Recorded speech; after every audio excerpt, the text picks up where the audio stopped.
भाई बहनों को जय मसीह की। परमेश्वर आपको बहुत से आशीष दे। आज फिर से हम लोग मिलकर परमेश्वर के पास आने में प्रभु ने मौका दिया, इसके लिए धन्यवाद देते हैं। मैं विश्वास करती हूँ सभी लोग आज भी उपवास में था, पर कल भी हम लोग उपवास किया है। बुधवार कल भी हमें उपवास सुबह से दोपहर तक करना है। तो हम खास तौर से इसलिए उपवास किया था, देश के लिए, देश की इस समस्या में हम परमेश्वर की उपस्थिति में आए। एक ही मार्ग है प्रार्थना। प्रार्थना के द्वारा ही सब कुछ हो सकता है। परमेश्वर हमारे जीवन में आश्चर्य कर्म करेंगे, उसके लिए हमें नम्र और दीन होकर प्रभु की उपस्थिति में आना जरूरी है। जो परमेश्वर का वचन के आधार पर हम परमेश्वर की उपस्थिति में देश के लिए, देश की नागरिक होने के नाते, विशेष करके हम विश्वासी होने के नाते देश के लिए हमें प्रार्थना करना अवश्य है। देश का, जिस देश में हमें बंदी बनाकर लेके आया, उस देश की कुशलता के लिए प्रार्थना करना, यत्न करना हमारे कर्तव्य है। इस समय हम लोग याद करते हैं इस समस्या में, इस परेशानी में कितने डॉक्टर्स, नर्सेस और पुलिस डिपार्टमेंट, कितने अधिकारी गण, सफाई कर्मचारी लोग वो अपना इच्छा से, पूरी मन से इस सेवा में जुड़े हुए हैं। उनके लिए हमें पीछे से प्रार्थना करना बहुत जरूरी है। हम लोग मिलकर देश के लिए प्रार्थना करेंगे, परमेश्वर अपने काम को हमारे लिए करेंगे। तो हमें इस बातों को विश्वास है। हमें इसलिए प्रार्थना में हम लोग विश्वास किया है। हम लोग उपवास के साथ परमेश्वर की उपस्थिति में कल भी, आज भी और परसों भी हम लोग करेंगे। पवित्र वचन के आधार पर जो हम प्रार्थना करते हैं, प्रार्थना करने वाले विश्वासी से शैतान डरते हैं। प्रार्थना करते हैं, प्रार्थना करने वाले विश्वासी से शैतान डरते हैं। सारे सामर्थ, प्रभुता, अधिकार कलीसिया को दिया, हमें अधिकार दिया है। इस देश का भविष्य हम लोग के हाथ में है। हमें विश्वास करना है। वचन में लिखा है, धर्मी जन की प्रार्थना के प्रभाव से बहुत कुछ होगा। आइए, पवित्र वचन में लिखा है, ये समस्याएं हैं, बीमारी, अकाल, भूकंप, जो भी आपदाएं हमारे देश में आते हैं, उसका मूल्य कारण पाप है। वचन ये विशेष करके कहते हैं, पवित्र शास्त्र कहते हैं, पाप के कारण से ही ये सारे बातें हमारे देश में, विश्व में आते हैं। तो पाप का कारण है बीमारियां भी। ये जो बीमारी कैसे भी आया हो, लेकिन इसका मूल्य जड़ पाप है। जब मनुष्य पाप करते हैं, परमेश्वर का क्रोध, परमेश्वर अपना क्रोध भड़काते। उसमें एक है महामारी, दूसरा है युद्ध, तलवार है, अकाल है। इस प्रकार से समस्याएं हम पवित्र शास्त्र में भी देखते हैं। तो पवित्र शास्त्र में हम लोग देखेंगे जो ऐसे समस्या में परमेश्वर के लोगों ने क्या किया है। हमें भी इस परिस्थिति है। हमारे जमाने में पहली बार महाव्याधियां की वजह से काफी दिनों से हम लोग लॉकडाउन में हैं। लॉकडाउन बढ़ा दिया। हमको विश्वास के साथ प्रार्थना करना होगा। अगले मई 3 के अंदर ही अंदर हम पूरे तौर से इंडिया आजाद हो जाएंगे। विश्वास करते हैं? आइए हम अपने हाथ उठा के बोलेंगे, परमेश्वर आजाद देंगे, सब में एक स्वतंत्रता परमेश्वर देंगे। उसके साथ साथ हम आत्मा में भी बलवंत होना है।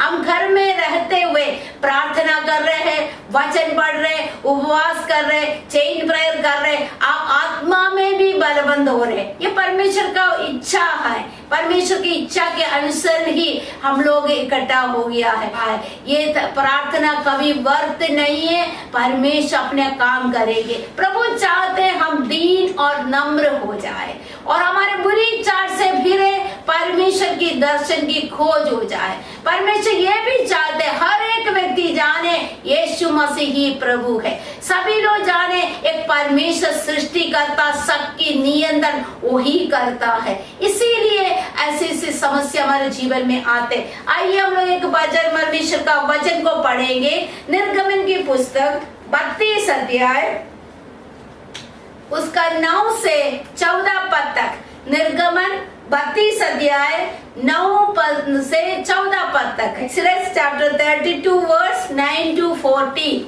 आइए हम लोग उस वचन को निकाल दें। उधर एक समस्या हो गया, तब मूसा ने कैसे उस समस्या को हल कर दिया वो हम लोग देखेंगे।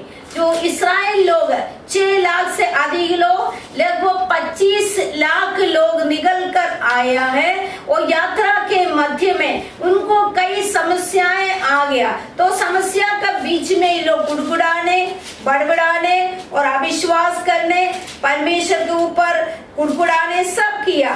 उसी समय उसके साथ साथ इन लोगों ने और मूर्ति पूजा भी करने लगा। इतनी आश्चर्यकरम देखने का बावजूद भी इस्राएल लोग ने मूसा परमेश्वर का उपस्थिति में पर्वत में चढ़ के चला गया, तो मूसा को ना देखते हुए लोगों ने हारून के नेतृत्व में बछड़ों को बना पूजा करना शुरू किया है।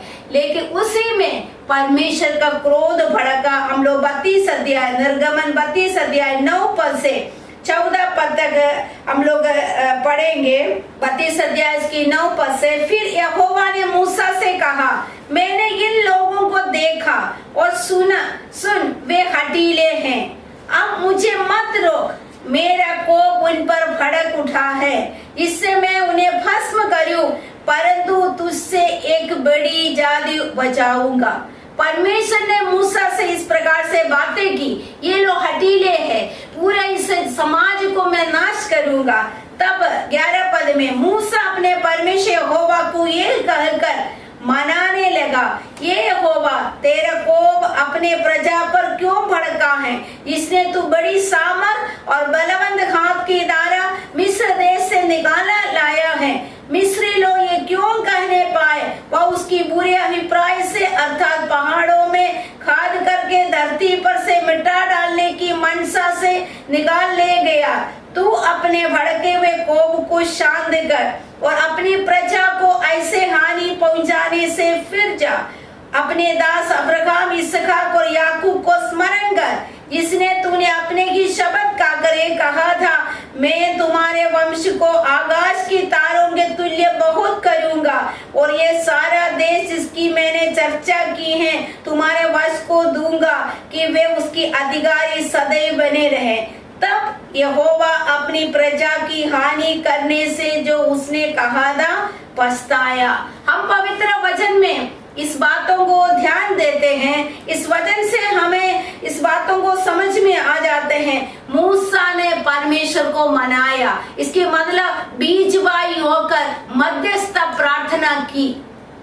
लगभग 25 लाख लोग हैं। अब लोग सोचेंगे एक व्यक्ति का प्रार्थना से क्या होगा? क्या हम लोग अपने अपने घर में रहकर हम ही लोग केवल परमेश्वर से प्रार्थना करने से क्या होगा?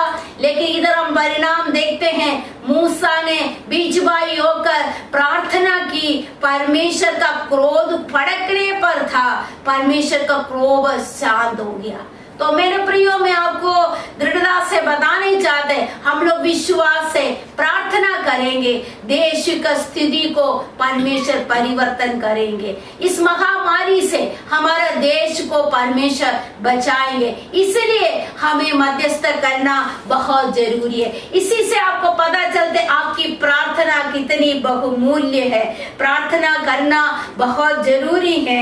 अगर प्रार्थना करेंगे, परमेश्वर आपके ऊपर दया करेंगे। इस समय कितना अच्छा अवसर है, हमारे घरों में है। हर लोग चर्च में आ नहीं पाते हैं, कई बच्चे चर्च में आते नहीं, उनको भी वचन सुनने का, प्रार्थना करने का एक मौका परमेश्वर देता है। मेरा एक अनुरोध है, सभी लोग उपवास करना है। अब तक जीवन में उपवास नहीं किया हो, कई कारण हम बता सकते हैं, ड्यूटी है और एक एक काम बताते, सुबह से दोपहर तक एक बार के भोजन छोड़कर केवल अपना विषय नहीं, देश के लिए हम दुआ करेंगे। आने वाले दिन में हमारी प्रार्थना के द्वारा परमेश्वर का क्रोध को वो शांत होंगे, प्रभु की अनुग्रह भारत के ऊपर और विश्व के ऊपर होगा। हम लोग उस विश्वास के साथ प्रार्थना करना है।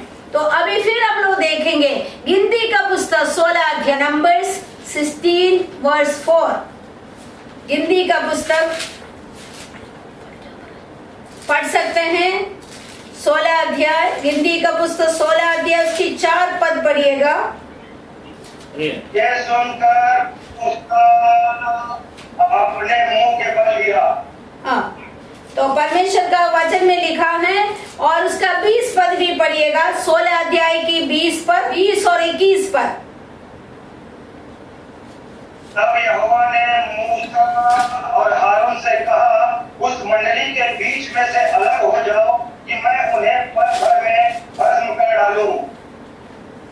22 पद में भी, तब वे मुंह के बल गिरकर कहने लगा, हे ईश्वर, हे सब प्राणियों की आत्माओं की परमेश्वर, क्या एक पुरुष के पाप के कारण तेरा क्रोध सारे मंडली पर होगा? तो इस प्रकार से इस तरह भी हम लोग देखते हैं, जब इन लोगों ने गुड़गुड़ाने बड़बड़ाने लगा, मूसा और हारून के विरुद्ध में बोलने लगा, तब तो परमेश्वर का क्रोध फिर से भड़का। वो लोग को फल पर के पूरे लोग को नाश करने पर था। तब जब जब हमने देखा मूसा और हारून मुंह का बल गिरकर प्रार्थना की, वो प्रार्थना के कारण से हर जगह में उसको छुटकारा मिला, परमेश्वर उनकी पापों को क्षमा की। तो हमें एक मूसा का समान होना अवश्य है, क्योंकि नया नियम में परमेश्वर ने हमें याजक पदवी दिया। हम याजक हैं, बीजवाई होकर मनुष्य और परमेश्वर का बीच में बीजवाई होकर प्रार्थना करना, देश का निमित्त, देशवासियों के लिए उनके पापों को अंगीकार करके हम अपने ऊपर लेकर उनके लिए हम लोग प्रार्थना करना है। मुंह बल गिरकर हम प्रार्थना करेंगे, परमेश्वर का क्रोध भड़कना बंद हो जाएंगे, परमेश्वर आशीष देंगे, नहीं तो महाव्याधि बढ़ते जाएंगे। इस काम को हमें करना। गवर्नमेंट अपने तरफ से हर प्रकार की काम कर रहे और नियम कानून बना रहे, वो अपने साइड में सब कुछ सही है, लेकिन कंट्रोल करने वाला परमेश्वर है। इस बातों को हमें ध्यान देना हमारा भी आवश्यकता है। इस देश के लिए हम एक नागरिक होने के कारण हमें भी, उधर भी एक बड़ा समस्या है। हम लोग उस वचनों को पढ़ेंगे 41 से 16 अध्याय, गिनती का पुस्तक 16 अध्याय 41 से पढ़िएगा शैलेंद्र भाई। दूसरे दिन इस्राएलियों की सारी मंडली यह कहकर कि बादल ने उसे छा लिया है और यहोवा का तेज दिखाई दे रहा है, तब मूसा और हारून मिलाप वाले तंबू के सामने आए। तब यहोवा ने मूसा और हारून से कहा, तुम उस मंडली के लोगों के बीच से हट जाओ कि मैं उन्हें पल भर में भस्म कर डालूं। तब वे मुंह के बल गिरे और मूसा ने हारून से कहा, धूपदान को लेकर उसमें वेदी पर से आग रखकर उस पर धूप डाल, मंडली के पास फुर्ती से जाकर उसके लिए प्रायश्चित कर, क्योंकि यहोवा का कोप अत्यंत भड़का है और मरी फैलने लगी है। मूसा की आज्ञा के अनुसार हारून धूप दाप लेकर मंडली के बीच में दौड़ा गया और यह देखकर कि लोगों में मरी फैलने लगी है, उसने धूप जलाकर लोगों के लिए प्रायश्चित किया और वह मुर्दों और जीवित के मध्य में खड़ा हुआ। तब मरी थम गई और जो कोहरा के संग भागी होकर मर गए थे उन्हें छोड़ जो लोग इस मरी से मर गए वे 14,700 थे। तब हारून मिलाप वाले तंबू के द्वार पर मूसा के पास लौट गया और मरी थम गई। आमीन। पवित्र वचन के लिए धन्यवाद हो। इधर हम लोग देख रहा है परमेश्वर का दास मूसा और हारून के विरुद्ध में इन लोगों ने गुड़गुड़ाने में, बलवा करने में शुरू हो गया। तब परमेश्वर का क्रोध पूरी मंडली पर, कम से कम 25 लाख के अधिक लोग हैं, उसके ऊपर भड़का। तो परमेश्वर ने कहा मूसा और हारून से, तुम लोग इन मंडली से दूर हो जाओ, मैं फल भर में इस मंडली को भस्म कर देंगे। लेकिन इन लोगों ने, दोनों ने क्या किया? परमेश्वर की उपस्थिति में मुंह बल कर गिर के प्रार्थना किया और परमेश्वर का दास मूसा हारून से कहा है, तुम जल्दी से धूपदान लेकर धूप वेदी के पास जाकर धूप जलाओ लोगों के लिए। उसकी 48 पद में इस प्रकार से लिखा है, वह मुर्दों और जीवितों का मध्य में खड़ा हुआ, तब मरी थम गई है। ये परमेश्वर का वचन में लिखा है। मुर्दों और जीवितों के बीच में अभी का परिस्थिति कैसे है? अन्य देशों में भी विशेष करके जो अस्पताल में काम करने वाले लोग मृत्यु का बीच में मृत्यु भी हो रहे, जीवन का बीच में वो लोग खड़े होकर काम कर रहे। उस प्रकार से अभी इस समस्या में ही हम लोग भी गुजर रहे हैं। हमारा कर्तव्य है मरने वाले और जीवित लोगों के बीच में खड़े होकर ये धूपवेदी और धूपदान क्या समझाते हैं? प्रार्थना। हम इनके लिए बीचवाई होकर प्रार्थना की। हारून ने उस काम को किया। उधर साफ लिखा है मरी थम गई है।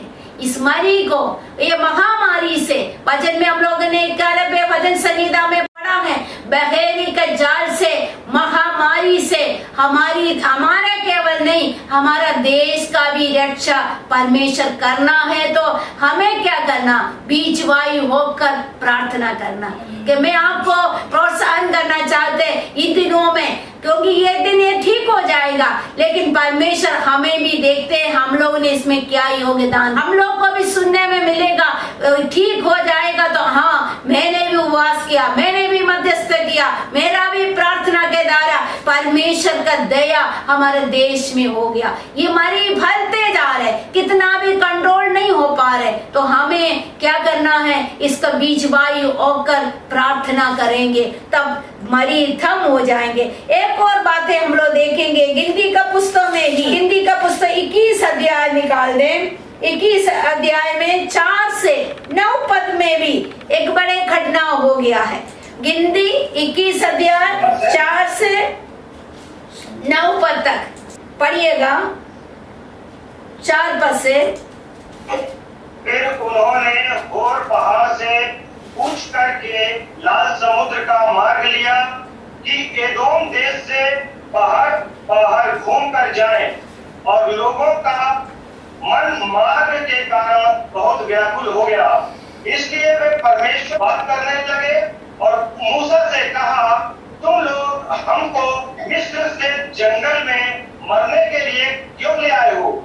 यहाँ ना तो रोटी है और न पानी, और हमारे प्राण इस निकम्मी रोटी से दुखित है।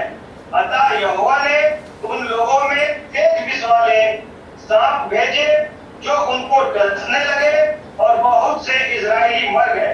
तब लोग मूसा के पास जाकर कहने लगे, हमने पाप किया है, क्योंकि हमने यहोवा और तेरे विरुद्ध बातें की हैं। यहोवा से प्रार्थना कर कि वह सांपों को हमसे दूर करे।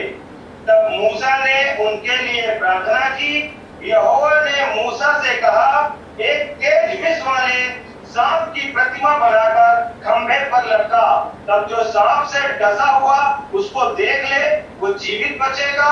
अतः मूसा ने पीतल का एक सांप बनवाकर खंभे पर लटाया। तब सांप के डसे हुओं में से जिसने उस पीतल के सांप की ओर देखा, वो जीवित बच गया। आमीन। परमेश्वर का वचन में लिखा, इधर भी लोग मार्ग का कारण से लोग दुखी होकर, निराश होकर कुड़कुड़ाने बड़बड़ाने लगा।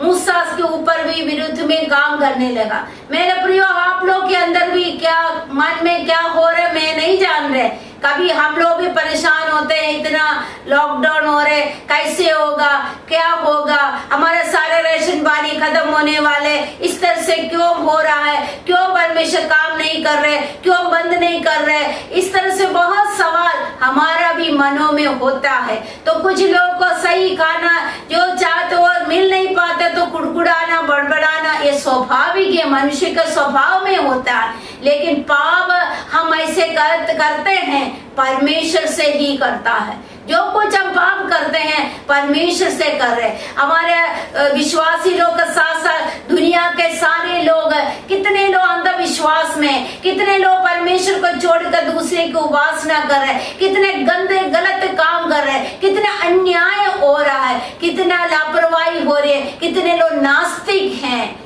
इस सब कारण से परमेश्वर का क्रोध हमारा मनुष्य के ऊपर भड़के हुए हैं। नम्र होकर बुरी चाल से फिरेंगे तो परमेश्वर के दर्शन के खोज होंगे, मैं देश को चंगा करूंगा। प्रभु की वायदा सच है, वो आकाश और पृथ्वी टल जाएंगे लेकिन पवित्र वचन